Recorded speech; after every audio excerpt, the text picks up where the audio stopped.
자, 지난 한 달 동안 입문자용 영상은 좀 많이 만들었으니까 오늘은 선수들끼리 보는 영상 하나 만들어 보려고요. 제가 돈 때문에 유튜브 하는 거 맞긴 한데요, 그 밖에 또 원하는 그림이 있습니다. 나중에 말씀드릴 기회가 있으면 좋겠어요. 제목이 참 휘황찬란하죠. 쉽게 한번 풀어보겠습니다. 시작하죠. 일단 리처드 도킨스 얘기부터 해야겠습니다. 이기적 유전자라는 책에서 밈이라는 개념을 주장했는데요, 쉽게 말하면 문화도 유전자랑 똑같다는 거예요. 자기 일부를 떼어내서 복제하고 돌연변이를 통해서 변화한다는 거죠. 여기에 대한 부분은 제가 장르 형성 과정에서 자세히 다뤘는데요, 상세한 내용이 궁금하시면 놀러가 보는 것도 좋을 것 같습니다. 물론 리처드 도킨스의 밈 개념이 문화 변천의 모든 것을 설명할 수는 없습니다. 그런데 음악 장르의 변천은 적어도 리처드 도킨스의 주장처럼 전개된 것 같아요. 가령 브레이크 비트는 펑크의 드럼 브레이크 구간을 잘라서 반복 재생함으로써 탄생했죠. 랩은 브레이크 비트 파티에서 MC가 추임새를 넣던 게 변화해서 지금에 이르렀고요. 브레이크 비트와 힙합의 뿌리인 펑크는 재즈에서 기원했죠. 자, 이제 재즈를 조금 볼까요? 재즈의 발전사는 즉흥 연주라는 테크닉이 주축이었어요. 즉흥 연주는 현장에서 누군가 테마를 제시하면 다른 연주자들이 제시된 테마를 해석해서 이걸 기반으로 연주를 풀어나가는 형식으로 이루어지죠. 이게 무슨 말인지 감이 잘 안 오시면 체스나 바둑 같은 보드게임을 생각하시면 됩니다. 상대방이 한 수를 두면 게임판의 상황이 변하죠. 그럼 나는 거기 맞춰서 대응해야 되고요. 게임에는 승패가 있으니까 승리를 위해서 움직이죠. 음악에 승패는 없고 듣기 좋은 진행이라는 건 있으니까 그걸 중심으로 움직인다고 생각하시면 되겠습니다. 하지만 재즈는 그 듣기 좋다의 기준을 굉장히 넓게 잡습니다. 우리 생각보다 훨씬 더 넓게 잡아요. 연주자 개인이 그걸 말이 되게끔 만들면 오케이 하거든요. 지금 여기에서 가장 중요한 문장은 연주자가 말이 되게 만든다는 문장입니다. 이제 다음 단락으로 넘어가 보죠. 이번에 볼 건 1960년대 시각예술계입니다. 이 시기에 시각예술계는 모더니즘 예술 사이를 비집고 미니멀리즘 예술이 대두됐어요. 이걸 위해서 1960년대 모더니즘 예술이 뭘 추구했는지 살펴야 될 필요가 있겠습니다. 1960년대 모더니즘 예술계는 작품이 작품 자체로 존재할 수 있을 것을 주문했어요. 이걸 이해하려면 작품이 작품 그 자체로 존재한다는 말이 뭔지 좀 알아봐야 될 필요가 있겠죠. 자, 가령 캔버스 위에 사과를 그린다고 가정해보죠. 사과를 그린 회화가 되면 이건 회화가 회화 그 자체로 존재하는 게 아니라고 간주합니다. 일단 그림이라는 건 2차원 평면 위에 물감을 가지고 그림을 그린 무언가라고 할 수 있겠죠. 그런데 현실 세계의 사과를 캔버스 안에 모사하면 현실 세계의 사과라는 사물의 환영을 2차원 캔버스 위에 3차원 환영으로 구현해낸 것이기 때문에 그건 회화 이외의 무언가를 지칭할 수 있는 상태가 됩니다. 우리가 사과를 그린 그림을 보면서 인식하는 건 2차원 캔버스 안의 사과와 캔버스 안에 투사된 3차원의 환영이기도 하니까요. 캔버스 안에 투사된 3차원의 환영은 회화의 평면성을 감추고 다른 매체처럼 보이도록 만듭니다. 이렇게 되면 회화 고유의 성질을 잃는다고 본 거고요. 이건 작품이 작품 바깥에 무언가를 지시하면 안 된다, 혹은 작품은 작품 그 자체여야 한다, 뭐 이런 식의 표현으로도 이야기가 됩니다. 자, 이 단락을 듣고 오해하면 안 되는 부분은 외부 대상을 그리지 말라는 뜻이 아니라 회화의 특성인 평면성 자체를 부정하지 말라는 뜻이라는 점을 기억하면 좋겠습니다. 이 맥락이 이해되셨다면 작품 하나를 볼게요. 자, 해당 작품은 작품이 작품 자체로 있기 위해서 회화라는 틀마저 부숴버렸어요. 아까 작품이 자기 자신이 아닌 다른 사물을 지시하거나 재현하면 안 된다고 말씀드렸죠. 회화는 캔버스라는 평면에 작가의 의도에 따라 뭔가 그려 나가는 거고요. 그리고 저 작품은 캔버스라는 단어에 함의된 맥락과 아예 다른 무언가를 가져다 놓았죠. 그러니까 회화라는 틀까지도 거세한 상태로 오롯이 홀로 선 작품이 된 거예요. 그래서인지 모르겠지만 작가인 도널드 저드는 해당 작품의 회화 혹은 조각이라는 라벨이 붙는 걸 거부했죠. 우리는 이런 작품 사조를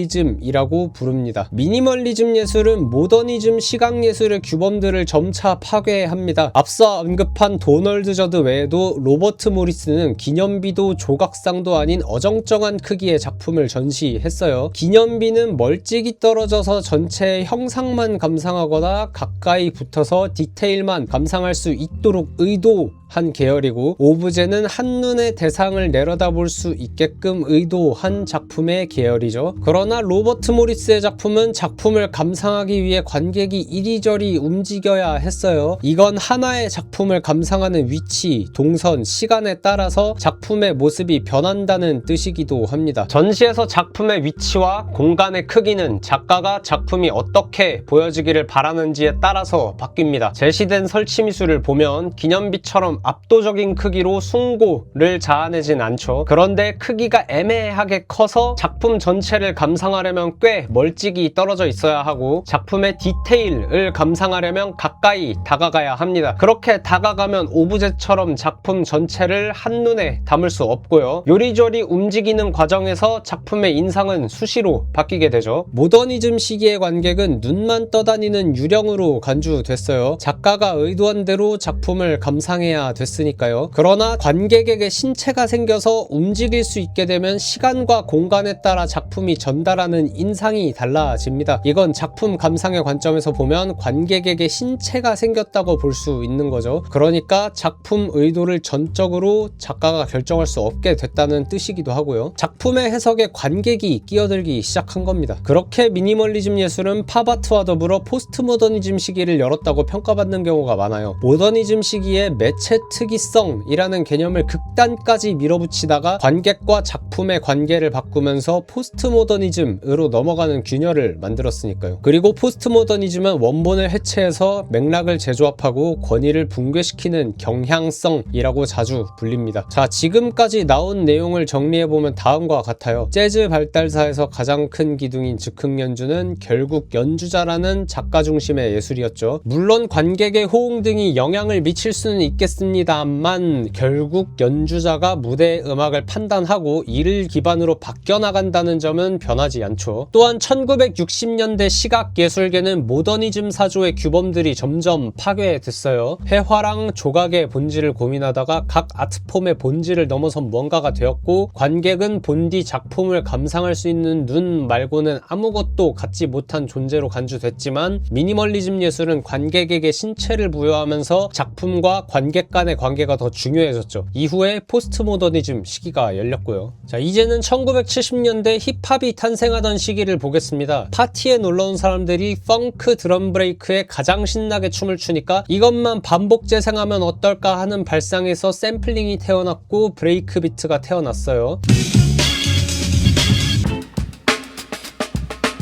펑크는 R&B와 비밥 재즈를 엮었고, R&B는 재즈와 블루스 그리고 가스펠의 자식입니다. 결국 펑크는 재즈가 발전하는 과정에서 탄생한 악곡이라고 볼 수 있는 거죠. 음악이라는 건 어떤 관점에서 하나의 테마를 작곡가의 의도대로 반복하거나 변형한 것들의 집합입니다. 즉흥 연주에서는 작곡가가 곧 연주자일 거고요. 샘플링의 탄생 과정에서 DJ의 역할은 음악을 듣고 가장 춤추기 좋은 파트만 남긴 거죠. 그 바깥의 것은 전부 잘라내고요. 그리고 춤추기 좋은 이라는 기준은 파티에 놀러온 게스트에게 달려 있습니다. 즉흥 연주는 연주자가 현장에 흐르는 악곡을 기반으로 즉흥 연주 이론의 근간에서 관객의 반응을 참고했어요. 반면 DJ는 현장에 모인 게스트를 위해 공간의 분위기를 만들어야 됐죠. 브레이크를 잘라서 반복 재생하는 샘플링도 관객의 반응을 기준으로 샘플을 선택하고 이렇게 쌓인 경험이 다음 플레잉에 반영될 겁니다. 즉 샘플링은 즉흥 연주랑 비교했을 때 작가의 결정보다 관객의 반응에 무게를 두는 기법이었어요. 미니멀리즘 예술은 작품이 자기 자신 외에 다른 것을 지칭하지 않게 만든다라는 명제를 고민한 과정에서 탄생했습니다. 그걸 위해서 회화라는 아트폼에게 마지막까지 붙어있던 회화라는 맥락을 잘라낸 거고요. 대중음악에서 샘플링은 관객들이 춤추게 만든다라는 명제를 고민한 과정에서 탄생했습니다. 그걸 위해서 펑크라는 악곡에서 사람들이 가장 신나게 춤을 추는 단 하나의 구간만 남기고 다른 맥락을 전부 잘라냈죠. 그러니까 힙합은 모더니즘 시각예술의 규범을 찔러 죽여서 포스트모더니즘을 연 미니멀리즘과 같은 메스로 어머니인 재즈의 배를 갈라서 태어난 자식입니다. 포스트모더니즘은 원본을 해체해서 맥락을 재조합하고 권위를 붕괴시키는 경향성이고, 샘플링은 재즈라는 원본을 해체해서 맥락을 재조합하고 작가와 관객 사이에 놓인 권위를 붕괴시켰죠. 물론 미니멀 미니멀리즘과 샘플링이 추구한 목적은 달랐습니다. 샘플링은 관객을 위해서, 미니멀리즘은 작품 그 자체를 위해서 작품에 붙은 뭔가를 잘라냈죠. 하지만 작가든 DJ든 편집자의 판단에 의해서 불필요하다고 생각되는 맥락을 도려내는 방법론은 같았어요. 그러니까 샘플링은 포스트모더니즘의 대중음악적 구현이며 재즈의 갈래인 펑크의 드럼 브레이크를 잘라 복제시키고, 샘플링과 함께 댄스 플로어에서 숱한 변이를 거쳐온 힙합은 재즈의 자식이라고 볼 수 있는 겁니다. 자, 여기까지 샘플링은 포스트모더니즘의 대중음악적 구현이다에 대한 영상이었습니다. 이건 제가 처음 한 주장은 아니고요, 영미권에서 종종 볼 수 있는 담론이기도 해요. 2021년에는 제목이 좀 긴 책이 나오기도 했죠. 가격이 비싸서 아직 읽어보지는 못했어요. 영상 즐겁게 보셨다면 구독과 좋아요 눌러주시고, 예전 괜찮다 싶으면 알림 설정 눌러주세요. 감사합니다.